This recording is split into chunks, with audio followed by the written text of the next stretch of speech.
Bom dia, meu irmão, minha irmã. Que a graça e a paz do nosso Senhor e Salvador Jesus Cristo continue sendo derramadas de forma grandiosa em nossas vidas. Estamos reunidos para mais uma aula de EBD, terceira aula no Evangelho de João.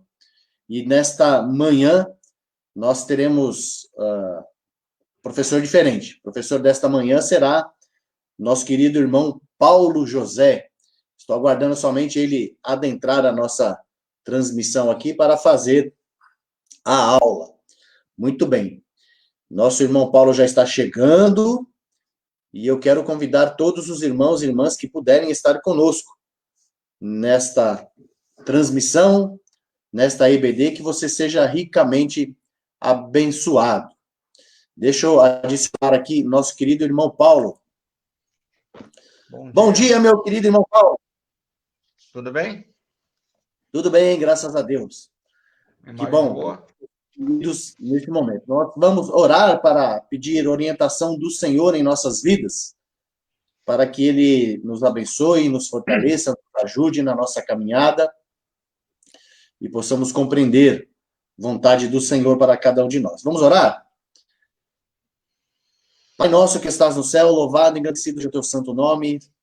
Nós agradecemos a Ti a bondade e misericórdia derramada em nossas vidas, pedindo que as bênçãos do Senhor estejam sobre nós, os nossos pecados, nossas falhas, e ajuda-nos, ó Deus, a caminhar os teus caminhos. Abençoa grandemente o irmão Paulo, que estará à frente desta aula, desta EBD, e que ele seja ricamente abençoado por ti, ó Deus, e nós aqui possamos aprender com aquilo que ele irá transmitir para nós. Obrigado por tudo, eu oro, agradeço em nome de Jesus. Amém. Muito bem, irmão Paulo, você tem a palavra, fique à vontade, tá bom? Bom, obrigado. Bom dia a todos e a todas, que Deus possa estar nos abençoando ricamente em mais um domingo. Na nossa EBD nós temos estudado a carta do Evangelho de João, e já tivemos 2 lições que o pastor Nelson ministrou, abrindo a cena, e também foi a lição 1 e a lição 2, o verbo encarnado, quando Jesus vem até nós na forma de homem. E hoje nós vamos estudar um pouquinho sobre a fundação da fé, que é a lição 3. O texto básico para essa lição é: porque Deus amou o mundo de tal maneira que deu seu Filho unigênito para que todo aquele que nele crê não pereça, mas tenha a vida eterna. João 3,16. Esse é o versículo chave, o versículo assim que norteia toda a Bíblia. Assim eu vejo. O alvo da nossa lição é, ao estudar essa lição, você pode entender alguns aspectos da fé cristã e relacioná-los à prática da vida cristã. Nessa lição, nesse estudo, que foi editado pelo pastor Jonathan Cardoso, ele divide a lição em 4 atos. O primeiro ato é milagres em Canaã da Galileia. O segundo ato é purificação do templo. O terceiro ato, ensino sobre a fé. E o quarto ato, fé que é testificada. E está baseado no capítulo 2 e 3 do Evangelho de João. Nesse capítulo, João revela fatos do ministério de Jesus que nos ajudam a entender fundamentos da fé, né? E fundamento da nossa fé até os dias de hoje vai ser assim para o todo sempre. O primeiro ato, que é o milagre de Canaã da Galileia, está em João 2, de 1 a 11. Nessa narrativa, João descreve que Jesus está em uma festa de casamento e, dado certo tempo da festa, o vinho acaba. E ele é procurado por sua mãe para que faça alguma coisa. Para que os irmãos tenham noção, naquela época, na época de Jesus, uma festa de casamento ela durava em torno de 7 dias, uma semana. E era um princípio do pessoal daquela época também, deles servirem primeiro, nos primeiros dias, o vinho ruim, e nos últimos dias o vinho bom. Mas todas as festas eram regadas de muito vinho.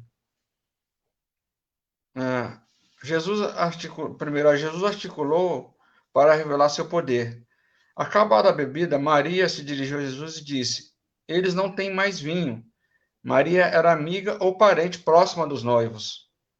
Por isso a preocupação. Então, vemos uma declaração curiosa. Por que a senhora está me dizendo isso? Ainda não é chegada a minha hora. Não era a hora de Jesus ir embora. Queridos, né, faltar vinho numa festa naquela época, na festa de casamento, era vergonhoso para a família anfitriã. E é como eu estava falando, estivesse falando assim para as pessoas, podem ir embora que a festa acabou. Mas era vergonhoso. E Maria, como amiga ou parente próxima, a Bíblia não relata ao correto se ela era amiga ou parente. E ela se preocupa com isso e vai à procura de Jesus. A fala de Jesus foi tão clara para Maria que ela se dirigiu aos garçons e deu a ordem: façam tudo o que ele disser. Os noivos compraram utensílios de pedra comuns, mas nas festividades judaicas. Cada jarro comportava 80 a 120 litros. 6 jarros armazenavam entre 400 e 720 litros de vinho, bebida suficiente para a festa continuar por um longo tempo. A falta de vinho deu oportunidade para revelar seu poder, para Jesus revelar seu poder e passar mais tempo ali falando do reino. É muito vinho. Então a festa tinha muita gente e era uma oportunidade de Jesus estar com aquele povo falando sobre o reino de Deus. E Jesus não perdia a oportunidade de estar mostrando isso, falando sobre isso. Jesus demonstrou seu poder.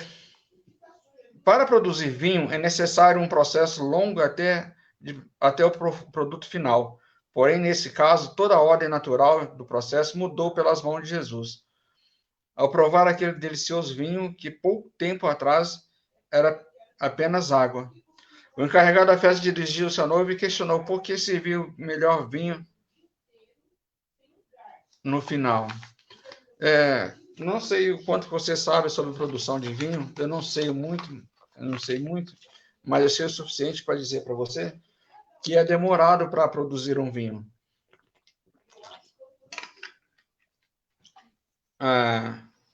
Mas deve ser de conhecimento que existe safra 1, safra de tal ano, e o vinho se encarece a cada época que ele é, além do local.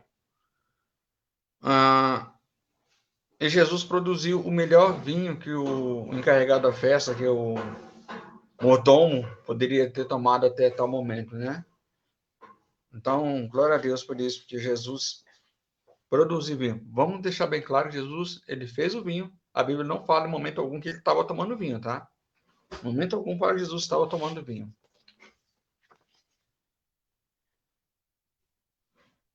Jesus revelou a sua glória. Mais que um milagre, aquele evento era um sinal da evidência à chegada do Messias. Era a primeira grande manifestação da glória de Deus. O verso descreve, após Cristo ter revelado sua glória, os discípulos creram. Surgem as perguntas: creram porque viram a glória ou porque viram um milagre? Será que entenderam o significado daquele sinal? Como disse o pastor Paulo H. Tavares, se nossas expectativas suplantarem o Salvador, veremos as suas obras, mas não a sua glória. A todo momento a gente pode ver as obras do nosso Deus. Você sai no quintal, você vê pássaros, você vê a obra do Senhor, mas a glória de Deus é outra coisa. E Jesus era a glória de Deus, e ele demonstrava isso. Se você é crente há algum tempo e foi a algum casamento cristão, uma igreja evangélica, provavelmente você tenha ouvido falar nesse texto nos casamentos. Eles são muito utilizados em serem ministrados em casamentos, nas mensagens em casamentos. porque esse texto ele é bem completo e ele fala que devemos estar aonde Jesus está, não tem tristeza, não tem falta, não tem, e devemos obedecê-lo. Obedeça à vontade do Senhor. Leia e reflita leia e reflita e crie um plano prático por meio das palavras de Paulo em 2 Coríntios 4, de 4 a 6. Analise esse plano glorifica a Deus em sua vida pessoal e na vida daqueles que é ao redor de você. Glorifique a Deus pela sua vida, por esse domingo que você pode estar aí, que você está aí. Que Deus te abençoe e nos abençoe. É mais um dia que o Senhor nos concede para a sua glória. Seguindo o texto de 12 a 25, nesse capítulo, fala que Jesus purifica o templo. E os mercadores estavam usando o templo para vendas, para muitas outras coisas, muitos negócios próprios. E principalmente quando chegava a época da Páscoa, aonde o judeu ele tinha que apresentar um cordeiro ou algo assim no templo para a remissão de seus pecados. Então os mercadores aproveitavam principalmente essa época para vender. Eles tinham os animais, ficavam os animais durante um tempo e chegava lá e falava que era uma ovelha perfeita, mas talvez aquela ovelha deveria ter usado em outro sacrifício. E o templo estava cheio de comerciantes. E Jesus ele é bem firme nessa parte. Aqui é a casa de oração, a casa do meu pai. Não é um mercadão, como a gente pode ver no centro que tem um mercadão. Não era isso, era um templo. Era o templo do Senhor e Jesus queria isso. A relação com os mercadores. Terminada a festa, que seria a festa da Páscoa, a comitiva foi para Cafarnaum e depois seguiu para Jerusalém, onde comemorariam a Páscoa. Logo ao chegar no pátio do templo, Jesus reprovou o que estava acontecendo. Havia ali mercadores de animais e cambistas que facilitavam a troca de moedas. João revelou que naquele momento Jesus confeccionou um chicote e retirou dos mercadores e os animais do pátio, e inibindo-os a continuar fazendo o templo uma fonte de lucro. Aqui é importante ressaltar que o chicote era para tocar os animais e não para bater nas pessoas. Observe ainda que Jesus não derrubou as mesas com gaiolas de pombos. Ele não queria soltar as aves e trazer prejuízo aos mercadores, mas apenas tirá-los daquele lugar. Jesus não estava proibindo ninguém de ter o seu comércio, de vender. Só que estavam vendendo e fazendo isso no lugar errado. Que era um templo, não era como eu disse antes, não era um comércio, não era um Largo 13 da vida. Era o templo de Deus. A relação com os discípulos. Naquele momento, a gente pode ver no versículo 17, eu vou até ler. Seus discípulos lembraram-se de que está escrito: o zelo pela tua casa me consumirá. Esse texto está lá em Salmos 69, 9. Quando o salmista fala que Jesus, que quando viria, ele tinha zelo pela sua casa. Isso nos ensina a ter zelo pela nossa igreja física, pela nossa igreja de paredes, né? Além de nós termos zelo por nós mesmos como cristãos. Eles revisaram mentalmente o ensino de que templo era um lugar de adoração sincera e pura, e não um lugar de negócio. A pedagogia de Jesus funcionou ali. E ela tem funcionado para você? A relação com os judeus.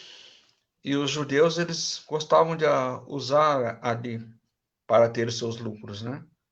Mesmo que eles não estivessem vendendo, eles queriam ter seus lucros através do comércio.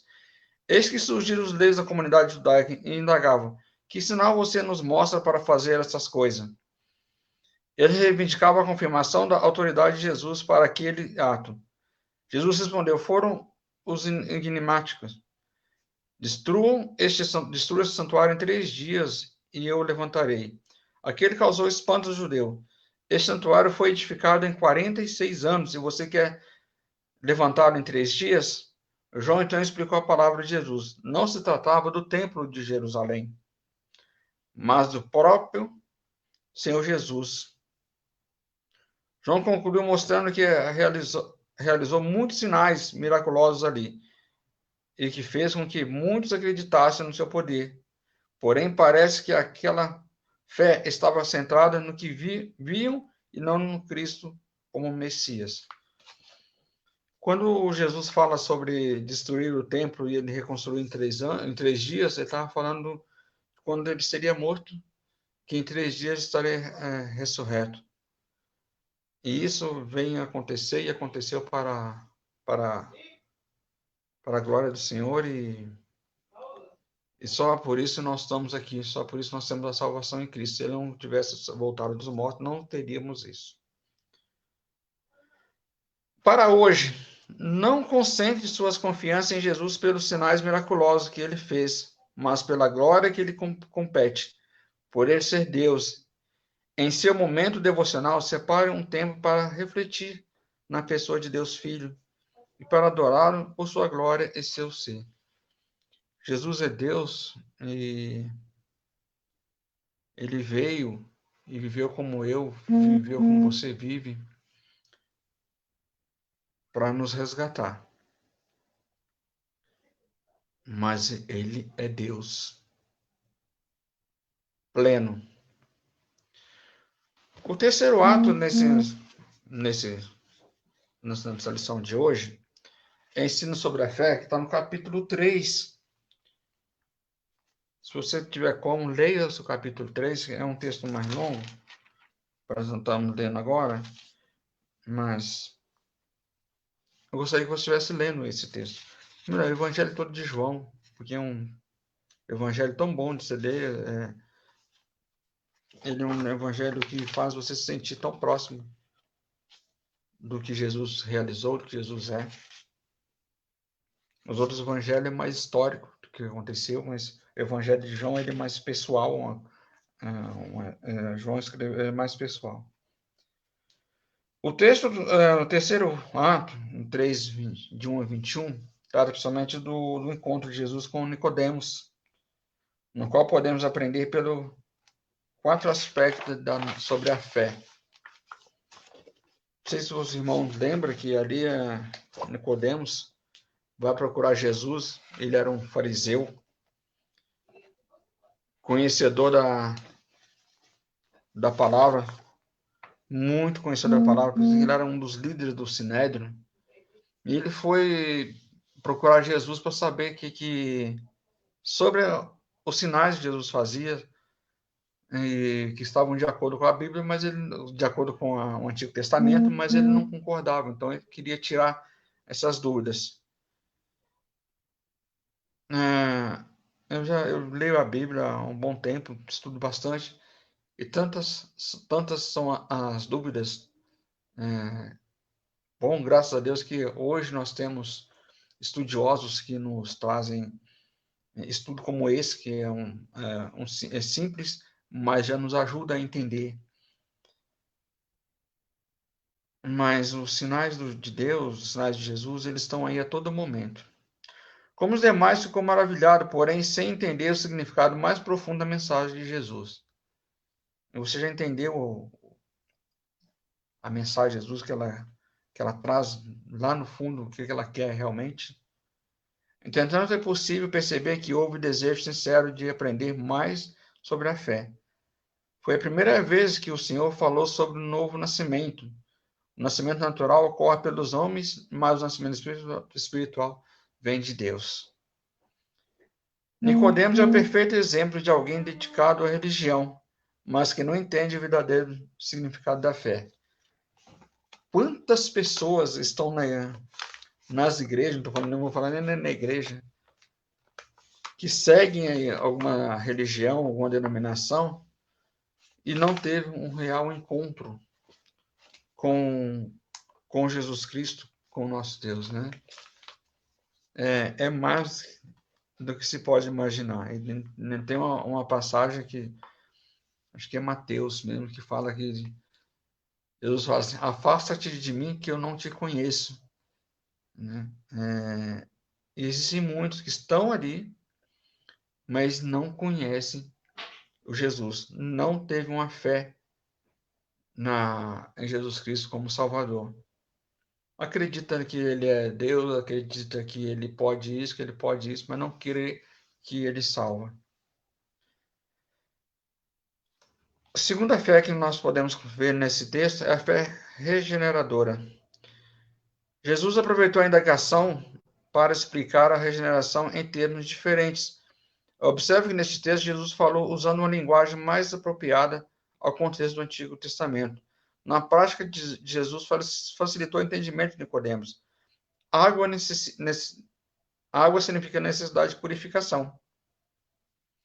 Portanto, Jesus fez referência à lavagem espiritual, realizada pelo Espírito. Por meio do nascimento natural, as pessoas se tornam membros de uma família terrena. Para tornar-se membros da família espiritual, é necessário o nascimento do alto, por meio da fé regeneradora. Daí a razão para Nicodemos não se surpreender, pois ele conhecia aquele tipo de ensino. Só precisava de uma explicação. Nós tomamos nosso banho para não limpar, para a higiene pessoal.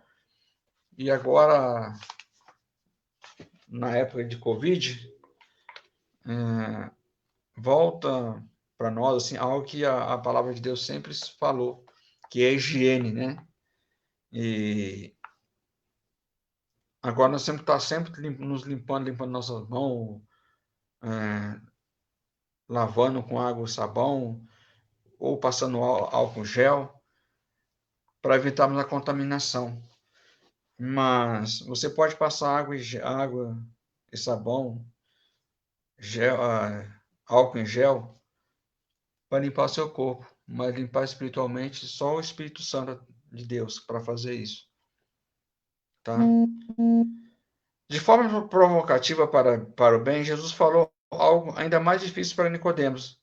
Segundo John MacArthur, o que Jesus quis dizer é que assim como o vento não pode ser controlado ou compreendido pelos seres humanos, mas os seus efeitos podem ser testemunhados, assim também acontece com o Espírito Santo. Ele não pode ser controlado ou compreendido, mas a prova de sua obra é aparente. Onde o Espírito atua, ali é evidência inegável e certa. Bíblia de Estudo, MacArthur, página 1386.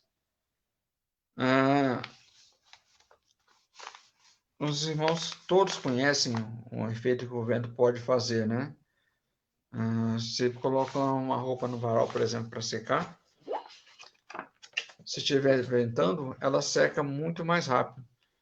Você não sabe de onde o vento vai vir ou de onde ele veio, mas sabe os seus efeitos. Isso foi um exemplo que eu citei.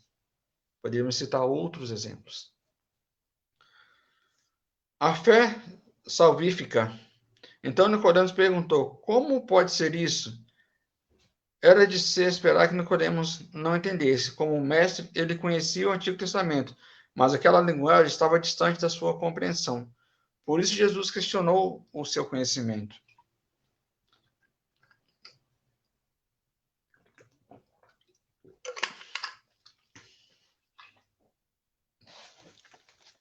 Jesus veio para nos salvar do pecado eterno. E Nicodemos já conhecia o Antigo Testamento, e o Antigo Testamento não se falava da salvação da alma. Desse ponto em diante, o diálogo se torna um monólogo de Jesus. Primeiro, Jesus informou que ele é testemunha real da sabedoria que vem do alto. Segundo, Jesus novamente fez um paralelo entre material e espiritual. No versículo 12. Terceiro, somente Jesus Cristo era testemunha pessoal e real das coisas celestiais. Jesus veio de lá do céu. Ele conhecia lá. E ele conhece, né? Ele conhecia não, ele conhece o céu. Nós só vamos conhecer quando chegarmos lá, de acordo com a salvação. Quarto, novamente, para facilitar o entendimento de Nicodemos, Jesus usou o Antigo Testamento. Ele cita versículo 14 de Números 21. De modo como aconteceu no Antigo Testamento, deveria acontecer no Novo. E concluiu com o verso 15. O propósito, para que todo o que nele crê tenha vida eterna. O propósito de Jesus estar aqui é para que todo o que nele crê tenha a vida eterna. Quarta, explicação sobre a fé. João Calvino, certa vez, escreveu: não existe nenhum sol calmo onde nossa mente possa repousar enquanto não nos aproximarmos do gracioso amor de Deus. A fé é o caminho para chegarmos a este Deus amoroso. Não porque podemos fazer algo de bom, mas porque Deus nos amou primeiro, mesmo não havendo nada de bom em nós. A fé é consciência do grande feito de Deus, que morreu para nos salvar. A ausência de fé é credencial de condenação eterna. A fé é a explicação da prática da verdade. Quem não crer em Jesus Cristo, tem um passaporte direto para a condenação eterna. E só crê através da fé. De fato, sem fé é impossível agradar a Deus, porque é necessário que aquele que se aproxima de Deus creia que ele existe e que recompensa os que o buscam. Hebreus 11, 6. Ao ler o diálogo com Nicodemos, onde você se encontra? Se o diálogo fosse com você, teria alguma dúvida sobre a fé? Quais são as lições que nessa conversa lhe traz a respeito da fé no Salvador? Leia lá a conversa de Jesus com Nicodemos. É um bate-papo muito bom, edificante e com certeza vai fortalecer a sua fé. O quarto ato que nós temos a falar aqui é a fé que testifica. Algum tempo depois, Jesus e seus discípulos seguiram para a Judéia. Lá algumas pessoas eram batizadas. Jesus mesmo não batizava, mas os seus discípulos. Já no Vale do Jordão, num lugar chamado Enom, era João Batista quem batizava. Nesse contexto, surgiu uma discussão sobre o cerimonial de purificação e uma indagação para João Batista. Mestre, aquele que estava com o Senhor no outro lado do Jordão, no qual o Senhor deu testemunho, está batizando e todos vão até ele. Observe como João Batista enfatiza o testemunho sobre Jesus Cristo. João Batista, então, construiu seu argumento tirando o foco de si. Descreveu a ordem natural, a autoridade e a importância no reino. E mostrou a razão pela qual sua fé testifica a respeito de Cristo. Aqui nós temos um texto que eu considero que ele deveria ser, para nós, como cristãos, líderes cristãos, ou não líder, interessante, nós deveríamos estar vivendo isso a todos os dias. E diz assim: convém que ele cresça e eu diminua. Versículo 30 do capítulo 3. Convém que ele cresça e eu diminua. E nós podemos ver alguns líderes aí que eles se sentem maiores ou superiores a Deus, ou o próprio Deus. É interessante que ele cresça. Eu não. Eu diminua cada vez mais. João Batista, então, a ideia central que foi testificada é que Jesus veio do alto para ser anunciado por aqueles que estão na terra. Entretanto, esse testemunho pode ou não ser aceito pelos que são deste mundo. O ministério terreno de Cristo revela o próprio Deus e a sua autoridade. Então se concluiu: por isso, quem crê no Filho tem a vida eterna. Quem se mantém rebelde contra o Filho não verá a vida, mas sobre ele permanecerá a ira de Deus. Que a ira de Deus nunca esteja sobre a sua vida, irmão, amigo. Creia que Jesus possa te salvar da condenação, e Ele pode, e Ele quer. Ele veio para isso. Ele veio para nos salvar da condenação eterna. João para hoje. Todo o ensino de Cristo deve ser recebido com alegria.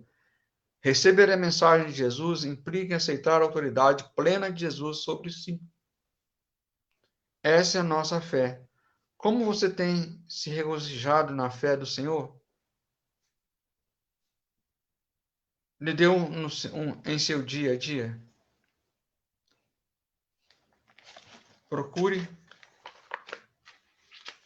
firmar a sua fé em Jesus Cristo. Aprenda mais sobre Ele, para que Ele cresça na sua vida e você diminua. E você sempre tenha certeza que Deus é sobre nós, que Jesus é sobre nós. Ele tem que ser nosso Senhor e Salvador, para que juntos possamos estar no céu com Ele. Para concluir a lição de hoje, estudamos 4 atos de Jesus. Transformação de água em vinho, é um sinal. Purificação do templo de Jerusalém, pureza. Diálogo com o fariseu Nicodemos, evangelismo. Ensino do evangelho, batismo. Numa ordem instrutiva, podemos concluir que o capítulo 2 e 3 de João formam uma base para o fundamento da confissão da fé cristã evangélica. 2 capítulos que podem demonstrar, assim, o que nós precisamos como cristãos, né?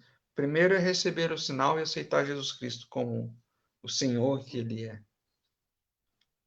Nos purificarmos, evangelizarmos e preparar aqueles evangelizados para o batismo.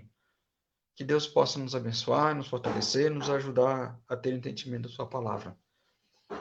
A próxima lição, que é a lição 4, é em direção à Galileia. Deus possa nos preparar para no próximo domingo estarmos recebendo essa lição. Que Deus te abençoe, que Deus te fortaleça, você e sua família. Tenha um excelente domingo na presença de Deus. Pastor Nelson, vai com a palavra. Está sem som. Isso, agora tem som. Muito Agora bom. Obrigado, irmão Paulo. Deus abençoe grandemente a sua vida. E Deus abençoe grandemente a vida dos nossos irmãos e irmãs que estão conosco. Dentre eles, Pastor Manuel Maranata, diretamente lá de Santa Bárbara do Oeste.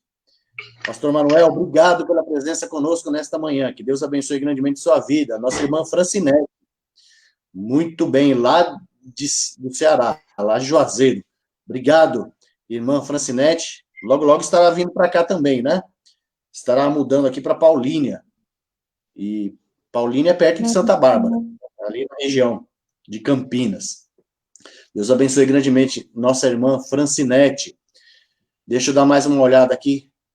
Quem adentrou a nossa transmissão, né? O Marcelo. Marcelo também está conosco. A irmã Deise, que está aqui comigo.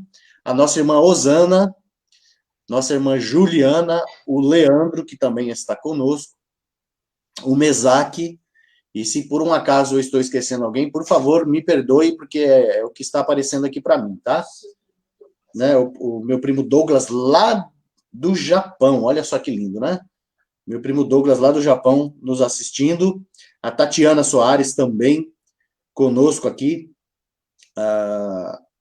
estudando conosco esses 2 capítulos muito importantes do Evangelho de João, capítulo 2 e o capítulo 3, juntamente com o nosso querido irmão Paulo, nosso professor de EBD e multiuso na nossa igreja, né?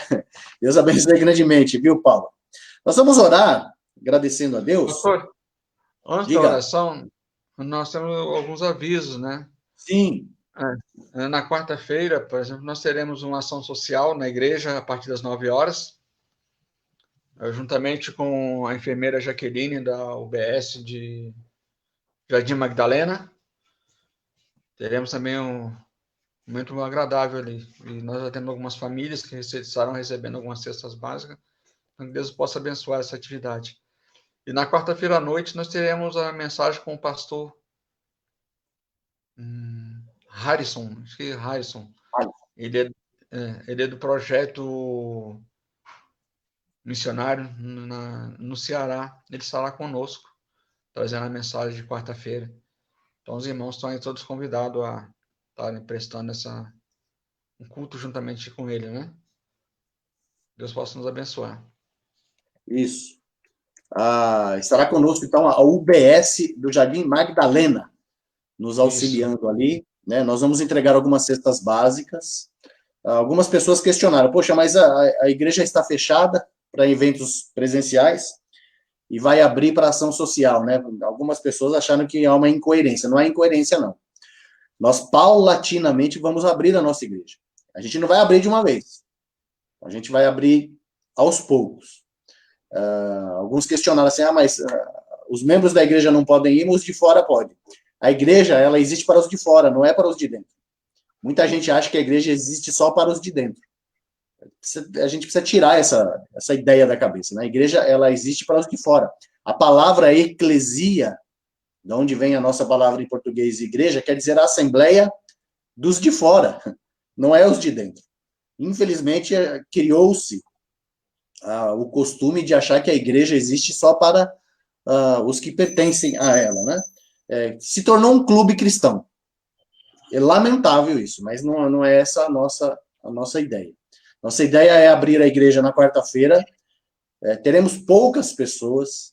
As pessoas irão receber, algumas pessoas que irão receber cestas básicas, nós temos um pouquinho mais de 30 para entregar, elas não vão vir todas de uma vez. Então, elas vão vir. Nós tivemos a experiência na semana passada, nós entregamos 5 no domingo pela manhã. Eu e o Paulo estávamos lá. E em 1h30 entregamos 5. E as 5 pessoas não vieram de uma vez. Vieram uma, depois 15 minutos veio outra, e 20 minutos, e assim por diante. Nós cremos que isso acontecerá na próxima quarta-feira também. Então, nós teremos poucas pessoas ali, não teremos mais que 10 pessoas, acredito, e as pessoas serão atendidas, e a nossa igreja vai começar a ser aberta aos poucos. O meu desejo pessoal, e nós vamos definir isso com a nossa liderança, no último sábado desse mês, o meu desejo pessoal é que nós abramos a igreja às quartas-feiras, no mês de novembro já. Por quê? Porque nós sabemos que os cultos de oração às quartas-feiras, ele não é muito concorrido. Muita gente trabalha, as pessoas têm os seus afazeres e nem todos conseguem chegar às 8 horas da noite lá na PIB em Parque Fernanda. A nossa igreja, ela comportaria, por exemplo, 30% das pessoas, 35 pessoas, tranquilamente. E dificilmente temos 35 pessoas nos nossos cultos de oração, em tempos normais. É claro que agora estamos vivendo tempos anormais, né? Então, eu imagino que não tenhamos mais do que 15 pessoas e fazendo todo o isolamento social, fazendo todo o cuidado necessário, eu acho que não haveria problema de nós termos esses encontros às quartas-feiras. Mas, obviamente, esse é um desejo pessoal que vai ser compartilhado com a nossa liderança, e a nossa liderança, ela vai tomar a decisão, tá? Nossa liderança, ela é formada pela diretoria e pelos ministérios. Não é só a diretoria, né? Então, quando nós falamos de liderança, estamos falando de todos os líderes da nossa igreja. Líderes de departamento, líderes de ministério, e as nossas comissões, todos que fazem parte de alguma ação na nossa igreja. Então, nós vamos nos reunir no último sábado desse mês para definir isso, tá? Você, meu irmão, minha irmã, membro da nossa igreja, que precisa enviar seu dízimo e sua oferta, se você não sabe como fazê-lo, converse aí com o nosso diácono, Paulo José, e ele vai te dar as diretrizes de como fazer. Você que não é membro da nossa igreja, mas que gostaria de contribuir de alguma forma, também converse aí com o Paulo José, tá bom? Mande uma mensagem para ele, mande uma mensagem no Messenger, e ele vai te auxiliar nesse sentido, ok? Nós vamos orar e orar por nossas vidas, pedindo a Deus que nos abençoe, nos guarde e nos ajude, né? A nossa irmã Francinete está vindo aqui para São Paulo na terça-feira. Vamos orar por ela, né? Para que Deus abençoe sua viagem e esteja aqui próximo da gente, se Deus assim permitir, né? Está vindo lá do Ceará para morar com a irmã dela aqui em Paulínia. Deus abençoe grandemente, viu, Fran? E orar pelos nossos irmãos e irmãs que estão acamados, que estão doentes, que estão desempregados, que precisam de uma graça do Senhor. Vamos orar? Feche seus olhos. Pai nosso que estás no céu, louvado e agradecido seja o teu santo nome, hoje e eternamente. Agradecemos mais um dia, Senhor, mais um domingo que o Senhor nos dá graciosamente. Abençoa-nos, ó Deus, nesse dia para a honra e glória do teu santo nome. Abençoa, Senhor Deus, nosso irmão Paulo, sua família, o seu lar, o seu trabalho, os seus compromissos. Obrigado, ó Deus, pelo trabalho que ele tem exercido na tua casa de oração. Abençoa também nossos irmãos e irmãs, ó Deus, que estão conosco aqui nesta transmissão. Visita os seus lares, seus desejos, anseios, dificuldades, lutas. Abençoa, Senhor Deus, nossa irmã Fran, que estará vindo em viagem para São Paulo, vai se mudar aqui e morar com sua irmã. Que o Senhor abençoe grandemente, ó Deus, sua viagem, a sua estadia, e que seja motivo de bênção. Abençoa também, Senhor Deus, nossos irmãos e irmãs desempregados, com uma porta de emprego, aqueles que estão passando lutas, dificuldades, necessidades, que a graça do Senhor esteja sobre eles também. Tenha misericórdia de nós nesse dia. Fala conosco, nos abençoa, nos guarda, e que tudo que façamos, de alguma forma, possa resultar em honras e glórias ao teu santo nome. Obrigado pela lição que tivemos hoje, e que ela encontre morada em nosso coração, e possamos aplicá-lo para a honra e glória de ti mesmo. Em nome de Jesus eu oro, agradeço e peço a ti. Amém e amém. Muito bem, hoje, 7 horas da noite, nos nossos canais aqui, tanto do Facebook quanto do YouTube, nós teremos o nosso culto de louvor e adoração a Deus. O pregador também será muito especial, né? Vou deixar aí para você assistir e perceber qual é o pregador da noite. Não é esse que vos fala, foi convidado um pregador para trazer a mensagem, ele estará ministrando, e nós vamos louvar e adorar ao Senhor às 7 horas da noite. Você é nosso convidado, se não tiver nenhum compromisso, 7 horas da noite. Mais uma vez, muito obrigado, Paulo, um bom dia para você, para a família, e bom dia a todos os nossos irmãos e irmãs, em nome de Jesus. Que o Senhor te abençoe enquanto nos abençoa. Tchau, tchau. Bom dia. Tchau.